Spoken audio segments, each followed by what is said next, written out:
L'homme pressa le bouton. Un rayon laser sortit du pneu et frappa la voiture de police. Le laser parcourut le châssis de l'avant à l'arrière. L'agent vit une fumée blanche s'échapper de la voiture et freina brusquement. La voiture de patrouille se sépara net en deux et l'homme s'en alla triomphalement.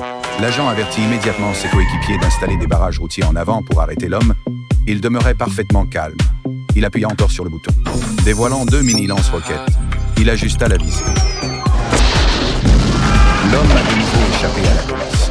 Les policiers ont tiré des rafales rapides, mais le véhicule de l'homme était pare balles. La police l'a poursuivi en chasse. Paniqué, il a conduit droit vers une cabane en bois. La cabane a glissé de la voiture vers la glace. La police l'a arrêté, poussant des grenades. Voyant cela, l'homme a appuyé à fond sur l'accélérateur et a surgi. Puis une grenade a touché son nez. La police l'a saisi et poursuivi sans délai. Cet homme a dessiné des cercles sur la glace avec ses roues. La voiture de police a forcé le périmètre. Ils ont compris que quelque chose clochait. Le coup était fait. Trop tard. L'homme actionna de nouveau le bouton, déployant les boucliers latéraux du véhicule. Il a ensuite activé l'accélérateur du lance-flamme. Il a réussi à contourner le poste de contrôle et s'est échappé de la base de garnison.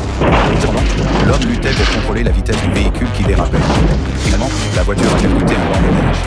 En voyant cela, la police a repris la poursuite. L'homme a activé la séquence d'autodestruction et a fui rapidement la scène. La police s'approchait du véhicule. Il explosa.